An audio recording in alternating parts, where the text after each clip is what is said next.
time to talk. I've been talking with Chief Mrs.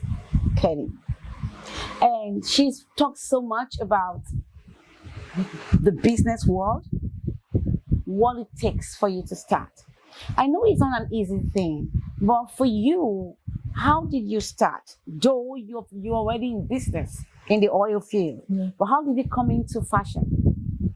Yeah, that's a good question. Yeah. Even myself, I wonder how I was able to do it, because the fashion world is demanding, too demanding. Unlike in the oil industry, you have an option. Like I decide to go for a business, maybe in DPR or in NMPC, and they're not giving me attention. I have to withdraw and stay back and strategize. But in fashion, you cannot withdraw, because it's demanding. This is personal.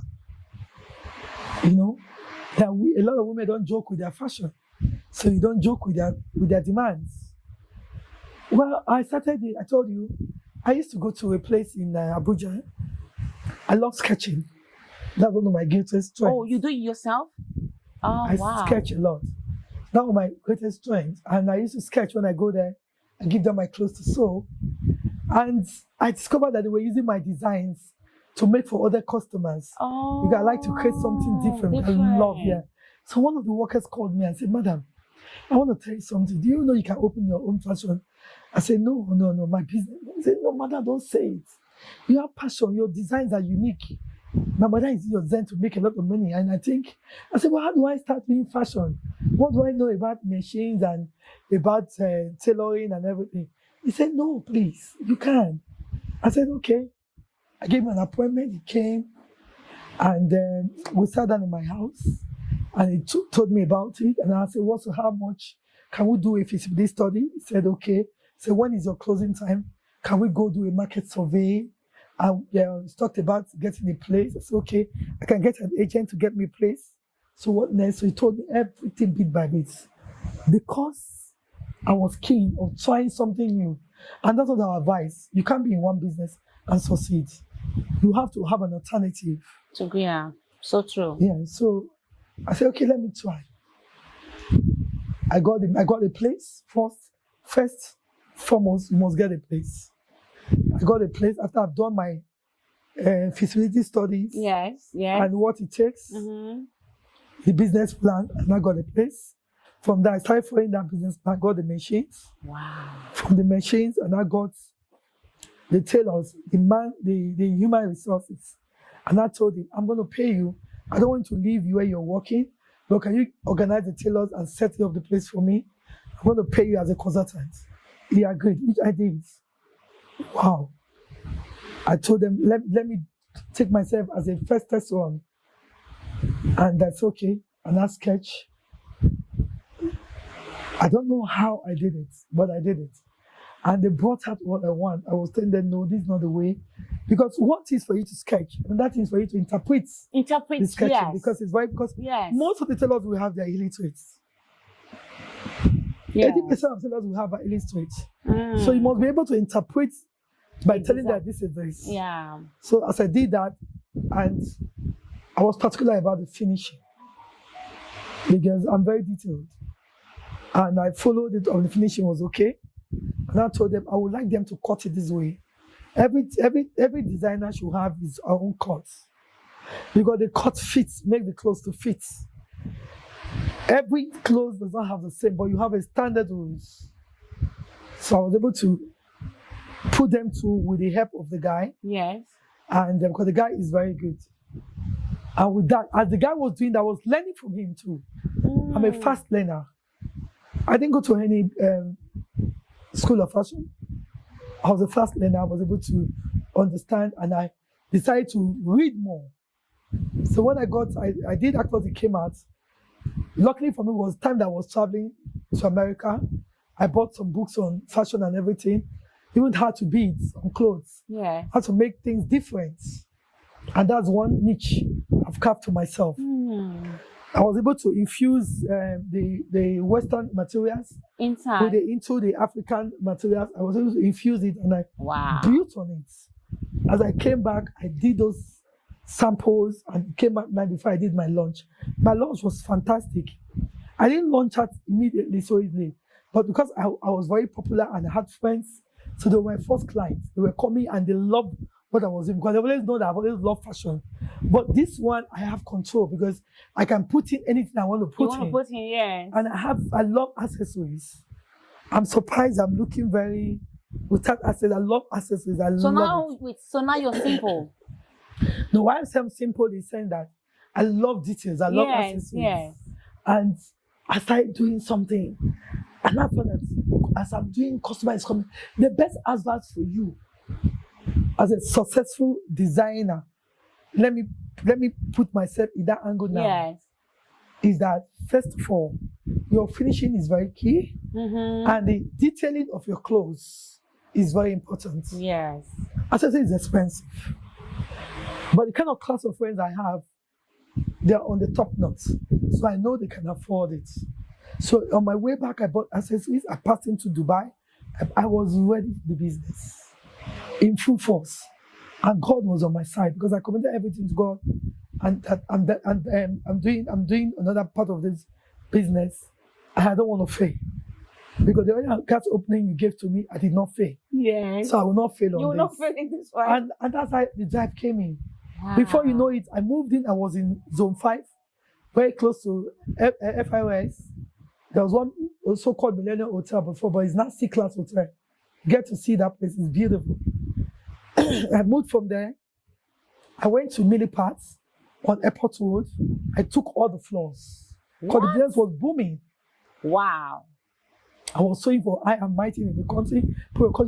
I tell you, the best advert for your business is good work. You did good work, somebody will tell you, please, I like that work. Can I get the designer? You can do all the advert without good work. Wow. That's how I started. I started moving from there. I couldn't stay there any longer. It was getting too small for me. I said, okay, I have to separate the production house. Okay. And the showroom. On the showroom. So I have to now got into towards my Tama. On Adetuku Mandebala, the end of Adetuku Mandebala, between Adetuku Mandebala and my Tama. That's your book place. That's how I started from. I took the down floors, a big place. I had a big showroom, a big opening where most of the TV stations came. It was a big time, and in fact, I kicked off. From that place, I started doing one way. And I was able to kick. I won 2 awards in 2008. I won 2012. I won 2 awards in Lagos. I was able to compete with the Lagos designer and I won the awards. Wow. Yeah, and they were all online where I made the voting. Yeah. I was able to win 2 awards. I had a show at Oriental Hotel, a full show, not sponsored by anybody. I did it, Oriental Hotel. I brought in journalists. I brought in Velisco. They came in there. It was a big show where Uti Wanshuku was part of the model, where Ademokoya, Bumi Ademokoya, she was a world supermodel of the year 2007. She was one of my, she was the face of Keto Couture. I paid $5,000 pounds to do a shoot with her in London for just 2 hours. You understand? Yeah. My clothes. And they pushed me, Lagos is a place that's... They challenge you. Yes, they challenged me, and I came out. I won 2 super awards in Lagos. Wow. Yes. That period, Motola won an award. Helen Paul won an award. I have the pictures. It was a fun, something was nice. I was declared the best designer of the year. For me to beat a lot of top designers, it was something that was... Wow. Yeah, that had my elbow was... Your shoulders, yeah, yes. Like you did it. Yes, I did it. And it was passion. I was double with passion. Yeah. And thank God there was sources too for me to take that drive. I have to market myself. Abuja is not wide when it comes to exposure of fashion designers. But I have to go to where I have to have a challenge. And I was able to do it. The record is there to speak for me. Wow. You have so much to talk about. You talked about that you have like like top notch? Your customers are. Yes, Who are even your up to now. customers? There's Because some names I cannot mention. I People know, but if people see you today and they're like, "Can I afford your clothes?" What are your customers? Is it I have a lot of celebrities that wear my clothes. I give them, yes. One of the ones that really paid me most is Richard Baker that died. Oh. I really brought her to limelight. Oh. I remember when Kiss Daniel was given the first award. He didn't even know who nominated him the first award. Kiss Daniel, the Buga guy. Yeah. Yes, we were all together in New York. I brought Rachel because she was into talk show, like the way you are. I had to tell her I need to give you more exposure. So I took her to New York. Wow. And I gave her the best of the couture clothes. And I really brought that out. Since then, everybody will tell you, Kito Couture made me, she's the best, you know, and everything. Because I do clothes like a white person. You've not really seen my dinner clothes or my red carpet clothes. They're top notch. And the name, the name Kito Couture is so, I think it sounds like French. It's so beautiful. But funny part of it is not French. The combination of Kito Couture, my husband's name is Tochukwu. Okay. And I'm Kaine. So K-E then T-O. What? Are you kidding? And I was surprised to see have Keto, the health something is Keto too. Oh, so some people call me and say, Keto, I want this. And I say, no, this is the fashion on. I'm not on Earth. This is beautiful. Oh, this is beautiful. Because of the bond between my husband and I felt the best thing to do is to combine the names together. Talking about that, I think I have to ask you one question. We'll be right back. This is interesting. Oh my goodness. It's time to talk. To know, how did you actually start the fashion business? Well, thank you very much. It's quite interesting. Yes. I started in 2008. Wow. In Abuja in Zone 5. It was formerly Millennium Hotel. It's now C-Class. Okay. Hotel. Coming to that fashion is something that's very interesting because I was patronizing the fashion house and in Wuse 2 on Adetugumo Ademola. Okay. So probably very close to where I later opened my showroom. Not too far. It's not more than 7 minutes work. I'll go there, I sketch. Then that was early 2000. We used to pay a skirt and blouse for 15,000-20,000 that time. That time, wow. That's a lot of money at the time. Yeah, yes, at the time. 15,000 was a big money. I used to go there. I like something exclusive. I saw that the fashion house, they're serious. I don't want to mention the name. And we said, but started going there. I love sketching. That's one thing you can't take from me. So I started sketching, and they were using my designs. And one of the boys in the shop saw me and said, one day called me, said, "Madam, you are bad in sketching. And you sketch and you're sketching your dress, it comes out nice. Oh, make your clothes. Can you just, I want you to start. I saw something in you that you will start and do well." It wasn't funny. I was like, how can somebody who's in oil and gas start fashion? Fashion, you can imagine oil and gas and fashion, put them together. It does not go at all. So I just said, wow. So how do I start? Put that question. They said, don't worry, madam. Can you just invite me? I'll create time for you to start.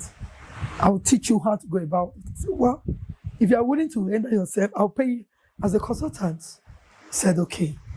That was how we had our meeting. Before you know it, like I earlier said, for you to start your business, you must draw your business plan. I was supposed to do my business plan. Yes. And the strategic way I was able to go to achieve that plan. Mm. And it gave me, I did the costing. First of all, I got the place. Secondly, the equipment, which was part of my business plan, was bought. How to start? I told her, you must need human resources. He said, don't worry, I'll get to the tailors. How many tailors do you need? I said, okay, let me start with 4. And he bought 4 tailors. I was able to get 5 tailors. We agreed on the prices. what I'll pay them each month. So I said, okay, I'm going to be the first client. So you're going to do me the test run. So I sketched, bought the materials, but I've already equipped the place. Then I've not started the showroom, but just the place, we just did the rack where when we finish, we display the clothes. It's not really a proper showroom there. I always advise people that when you're starting a business, don't start too big. Please. It's an advice. Don't start too big. Your first business move is your test run. Like people open big, they do all the glamour and everything before they won't be able to sustain it. That's a very good one. Start small. So I started, and before you know it, I started building up. Building up. The clothes they made for me, I said no, I'm particular about finishing. But I said, you cannot talk about finishing. I was the period where I was going to New York for a fashion show and for a musical this thing. That was the music awards, Nigerian Musical Award in New York, where Kiss Daniel, his first award he got as a musician, he got it in that place. I happened to be one of the presenters. Wow. I'm happy today he's doing very well. Wow. The Buga guy. Yes. And blessed memory with Baker, who is somebody I dressed, wonderful lady, very respectful. She's in a talk show like this. She's on air. I gave her the best of fashion. Wow. And a very grateful person too. May I so rest in peace. Oh. I don't see her as somebody that is dead. As I'm talking, a very grateful person. Wow. Coming back to the fashion, I was able to do that.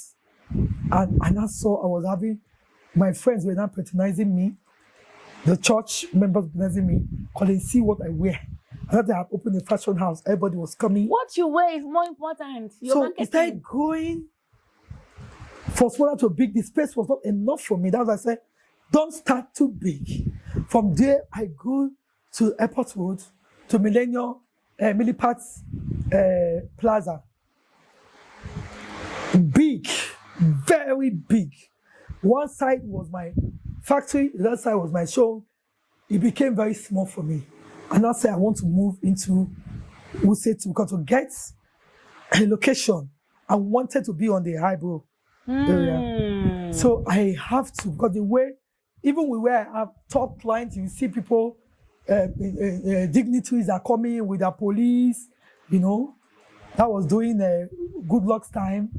So I have to change the location. I have to move to Adetuko Bademola, Urban Place, adjacent Transcorp Hilton.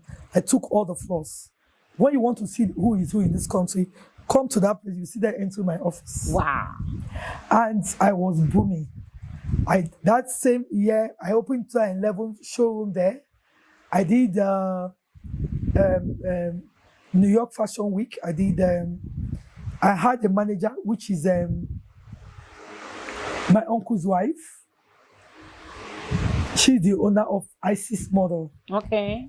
I told her I want to do a show in. Okay, she's in the fashion world too. Yes, she's a manager. She runs a very big company all over the ISIS Model. They're bigger all over. She's the one that brought. I said I need a big face. He said it will cost you so much. I said don't worry.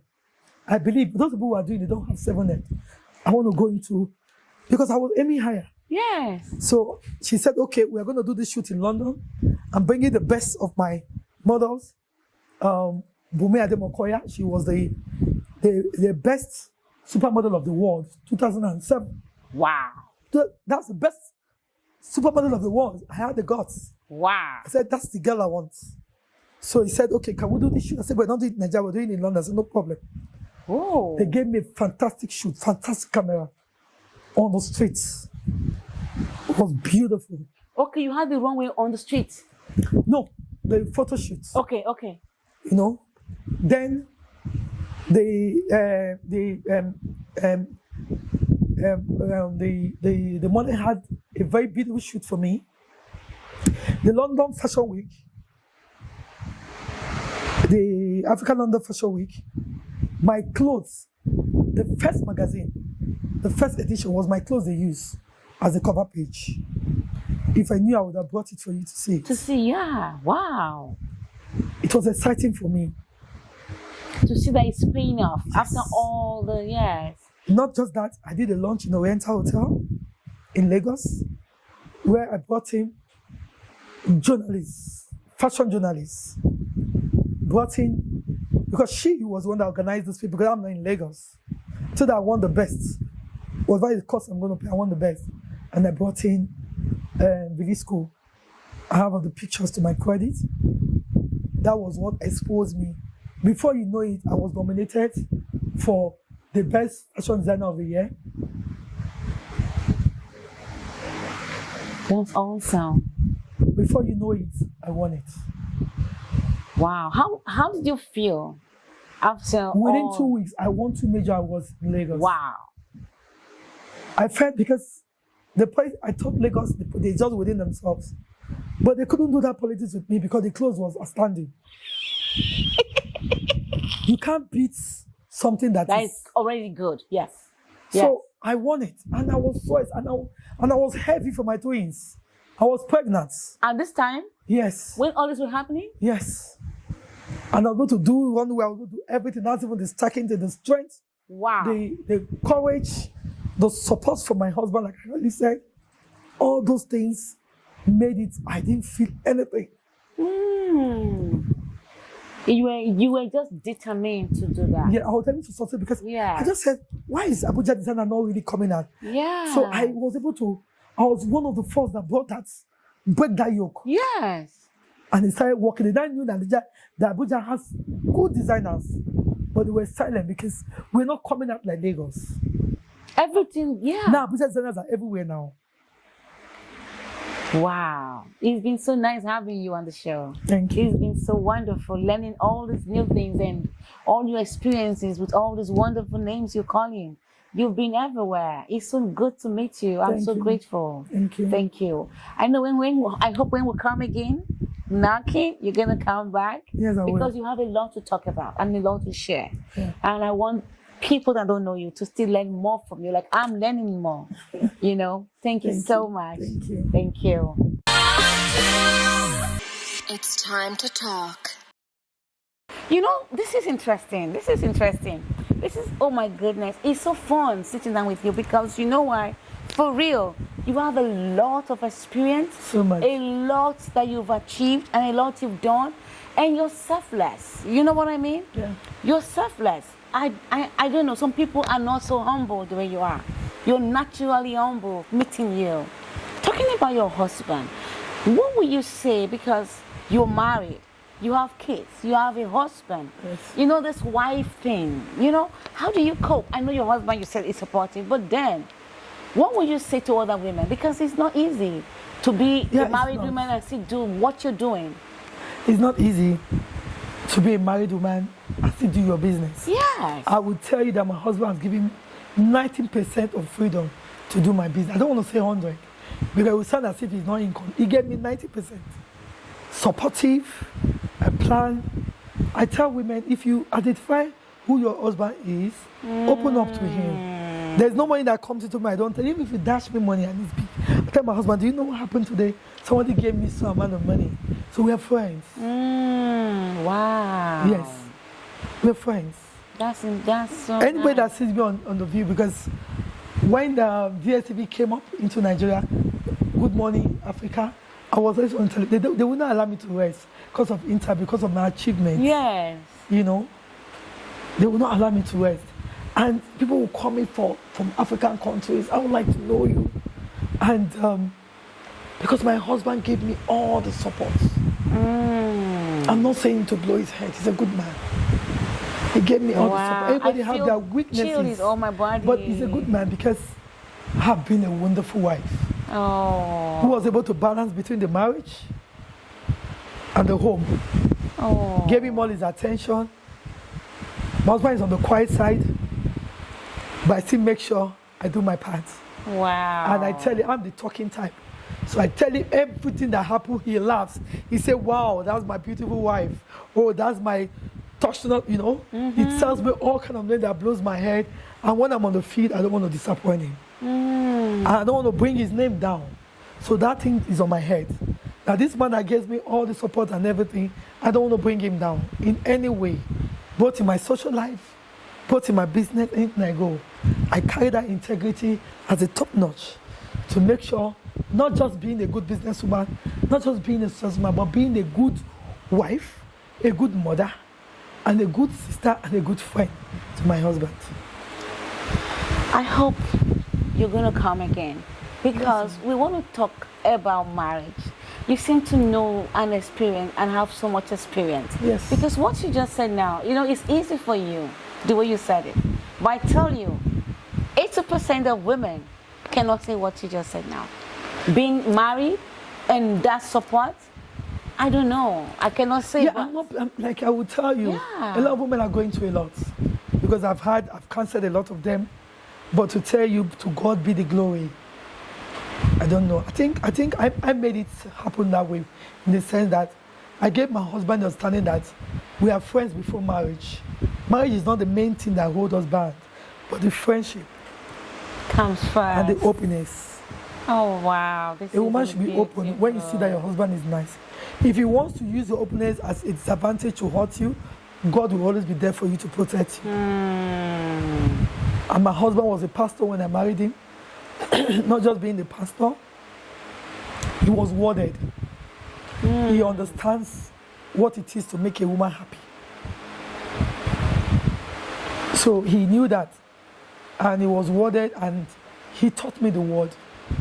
He taught me how to be a good woman. He taught me things in the word. My husband doesn't even have to shout. He'll just open the scripture and bring something and say, let's study. And before you know it, I've seen the answer. Already, you know where he's going to. You're such a fortunate woman, very blessed. I tell you, it's been a privilege and honor to meet you. Because you've been everywhere, all over the world, doing your business, and then you're so humble. So kind and selfless. I cannot ask to meet. I'm so happy that I met you. Thank you. And then I didn't ask you, what's your favorite food? I love protein. I used to eat a lot of carbohydrates. Okay. You can see I'm 53 years old, like I told you. But you're fit. As I'm saying, I have to help myself to calm down. I love more of beans. Were you on the big side before? Yeah. Yes, I was huge. I wasn't too big.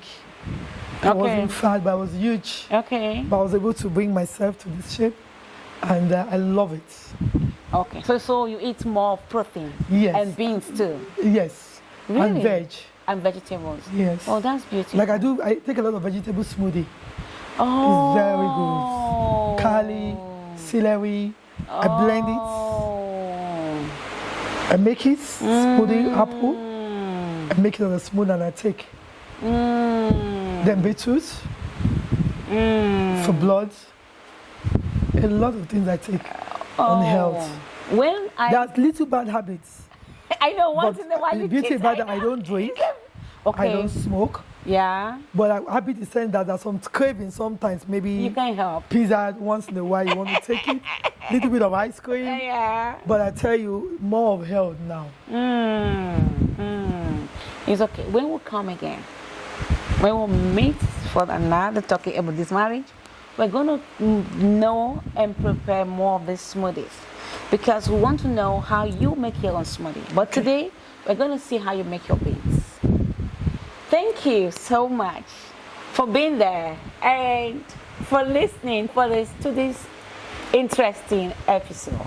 I cannot say much. I just want to say thank you and be positive.